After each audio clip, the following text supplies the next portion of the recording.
rencontre avec M. Jean-Marie Croteau concernant l'avenir du Mont-Bellevue et un questionnement sur les journées de tempête à la commission scolaire.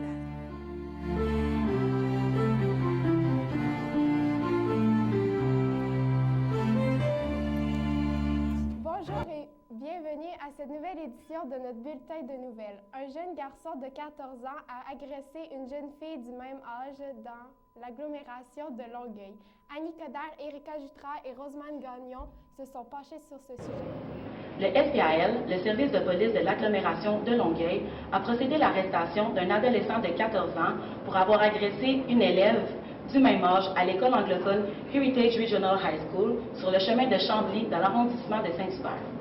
Le 10 février, l'agression aurait été commise dans le coin des gymnases, puis la victime aurait porté plainte le 24 février. Des policiers se sont rendus sur place à plusieurs reprises pour montrer la photo de l'élève soupçonné aux autres jeunes.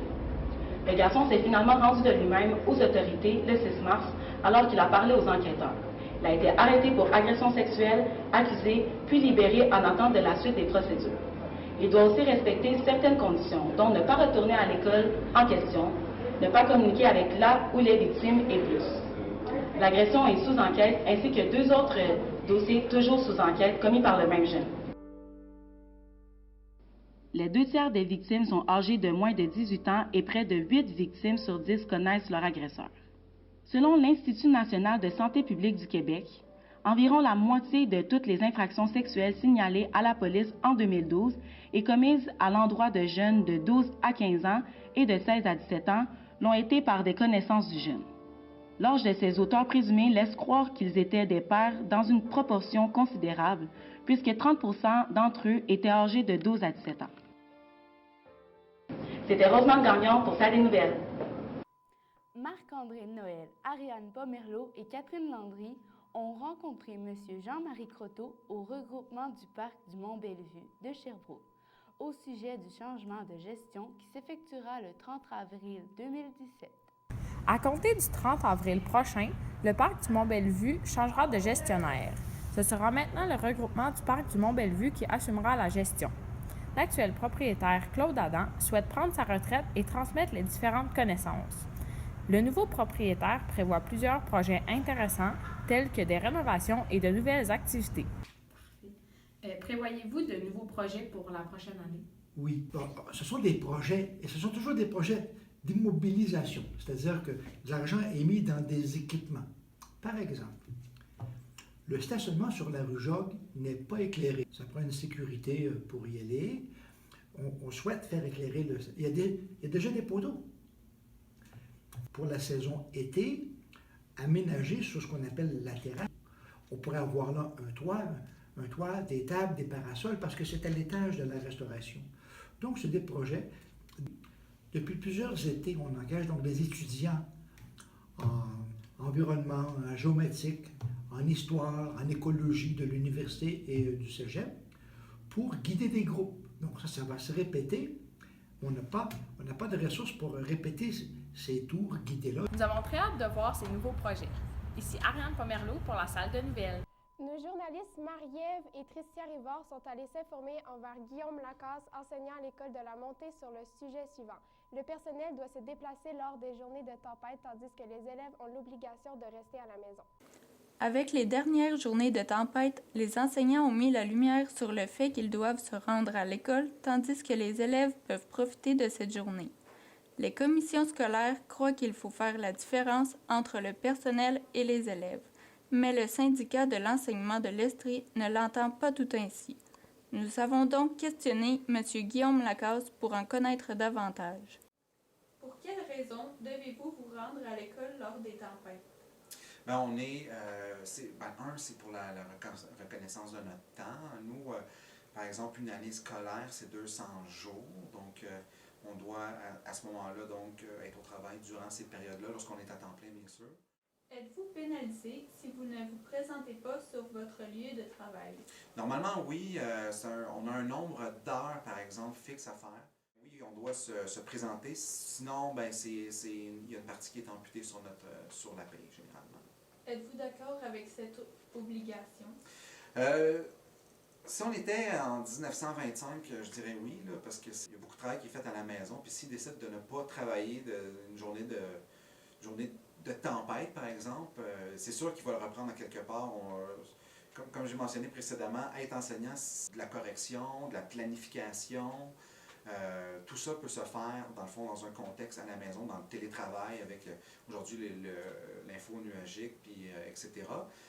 C'est sûr qu'à ce moment-là, par contre, si tu as des rencontres, etc., c'est sûr que des fois, c'est peut-être mieux d'être là. Mais encore là, une fois, la technologie peut quand même devenir un outil essentiel pour faire des rencontres à distance.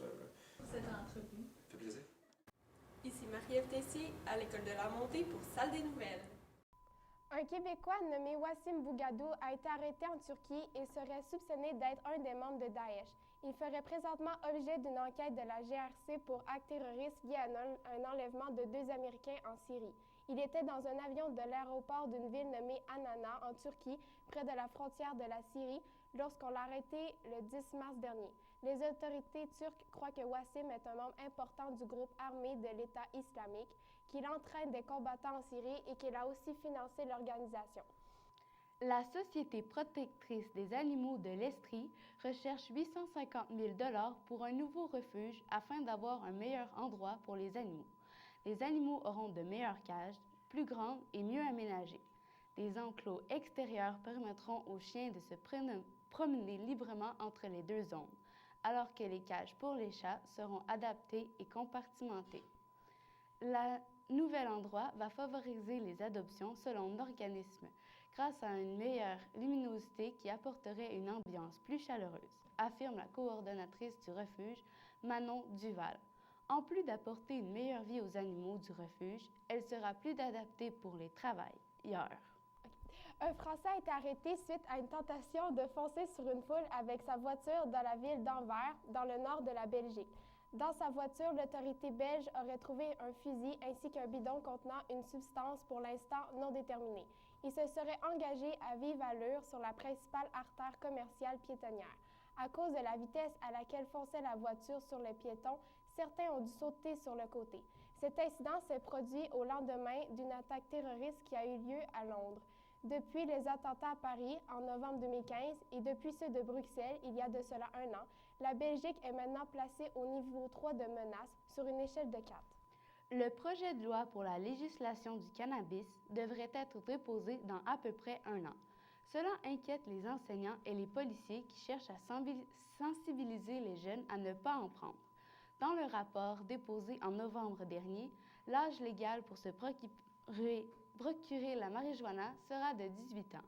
Ce nouveau projet de loi inquiète les provinces car elles ont peur de devoir ramasser les pots cassés. Pour Trudeau, l'objectif est de rendre la législation pour le 1er juillet 2018. Après la pause, le volet culturel de la commission scolaire de la région de Sherbrooke, le volet sportif, la question Vox Pop, plein feu sur Vincent Vallière.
Notre équipe de journalistes formée de Laurence Hamel et Jacob Carbonneau se sont informés sur la pièce de théâtre des arts de la scène de secondaire 5 de la Montée. Les élèves dans la scène de secondaire 5 ont présenté leur dernière pièce de théâtre les 5 et 6 avril dernier. Quelques élèves vous parleront de leur expérience. D'apprendre les textes à temps parce que c'est quand même des longs textes souvent, puis on a des dates limites qui sont parfois courtes. Ouais, pour moi, ça a été d'apprendre à parler grec, mais de faire un accent de la Grèce antique. Ça a été très difficile parce que je suis pas capable de faire des accents d'habitude. Mais là, je me suis rendue bonne. Au début, j'avais un peu peur. Mais maintenant, vu qu'on a les décors, on a les costumes, je suis quand même fière de nous parce qu'on a quand même mis des efforts. On a passé beaucoup de temps là-dessus. Donc, je suis très fière de nous. Moi, personnellement, oui, je suis fière, mais je m'attendais à plus de notre classe et de tout ça. Là, puis je pense que le fait qu'on a manqué de temps, qu'on a manqué de pratique, de rigueur, je dirais, ça donne pas le résultat. Mais tu sais, en même temps, il ne faut pas trop en demander. On n'est pas des professionnels. Ben, personnellement, pour moi, énormément, parce que ça m'a permis d'abord de découvrir une passion importante pour moi, le théâtre, puis de deux, ben, de pouvoir percer un petit peu plus, d'avoir une porte pour le métier que je veux faire plus tard, qui est comédienne. Ben, j'ai trouvé que c'était enrichissant d'une certaine façon. On espère que nos finissants ont apprécié leur expérience dans le programme des Arts de la scène. Ici Laura Samuel pour la salle nouvelle à l'école Lebert. Côté sportif, la Fondation Deranlo de l'école du même nom tiendra sous peu son 10e défi Deranlo Santé Globale. L'activité de financement aura lieu le samedi 22 avril dans la Palès, le gymnase et dans la cafétéria de l'école secondaire de la Montée, Lebert, à compter de 14 heures. Pour le 10e défi Deranlo, l'école organisera plusieurs activités au gymnase et à la cafétéria de l'école de la Montée, Lebert. Les sommes amassées durant cet événement serviront une fois de plus à défrayer les coûts du programme de santé globale de cette école. L'an dernier, le défi Deranlo leur avait permis d'amasser environ 7 500 $ dans le but de financer et d'offrir gratuitement le programme aux élèves de la maternelle à la 6e année. Lors de cet événement, l'école Deranlo invite les parents, amis, voisins, collègues de travail ainsi que tous les volontaires intéressés à y participer. Il suffit de s'inscrire avant le 14 avril par courriel à fondation.deranlo@gmail.com. Cette semaine, pour le plein feu, Laurence Poulain rencontre Vincent Vallière qui a gentiment accepté de répondre à quelques questions concernant la sortie de son tout nouveau, tout chaud 7e album. En bref, dans le fond, on est pour la salle des nouvelles pour te poser quelques questions.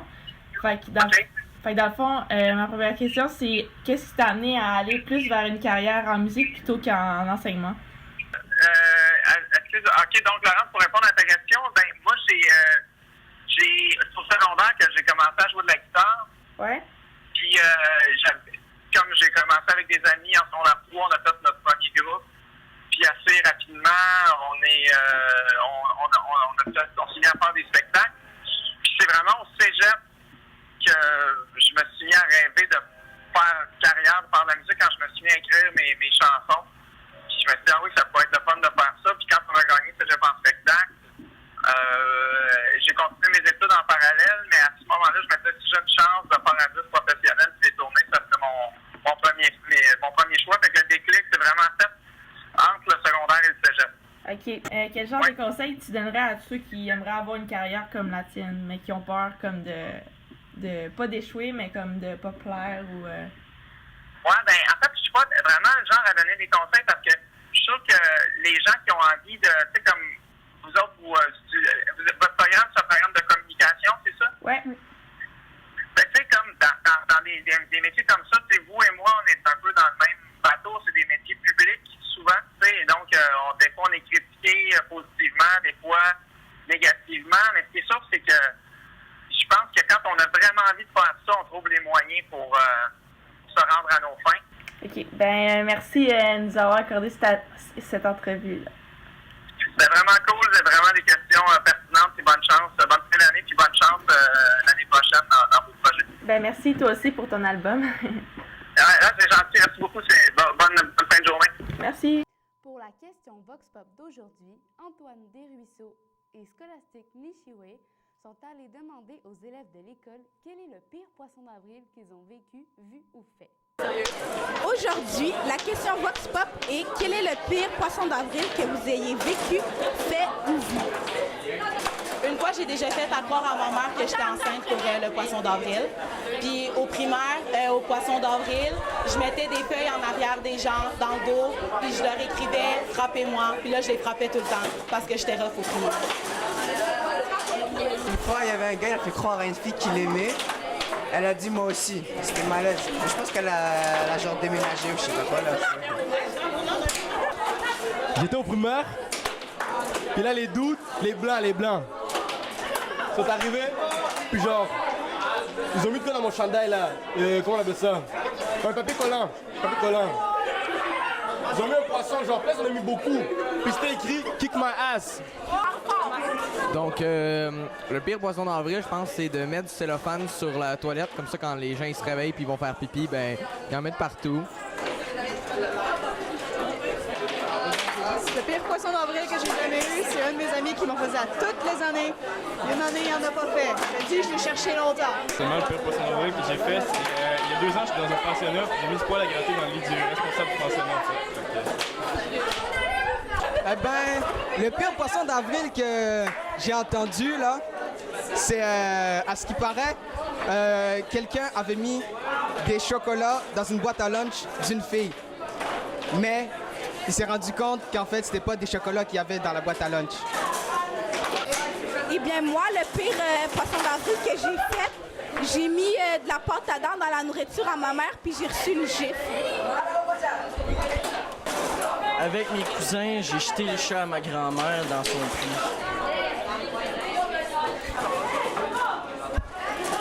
Le pire poisson d'avril que j'ai fait, c'est à des élèves de 6e année. Je leur ai fait croire avec leur enseignante titulaire qu'il y aurait un examen du ministère spécial qui s'offrait le 1er avril et ils ont passé la journée en classe à répondre à un examen qui était un pas vrai examen. Et on leur a dit le lendemain que c'était un poisson d'avril. C'était comme un petit peu méchant. Donc, j'ai mis de la sauce piquante dans le lait de mon amie. Elle a bu, puis c'était vraiment piquant. Le pire poisson d'avril, je crois, c'est que j'ai dit à mon petit frère qui était adopté, puis il m'a cru. Puis il a pleuré pendant comme 2 jours, puis après ça, j'ai dit que c'était un poisson d'avril. Poisson d'avril. C'est ici que notre bulletin de nouvelles se termine. À la réalisation, Kelly Maheu et Camélia Bouffard.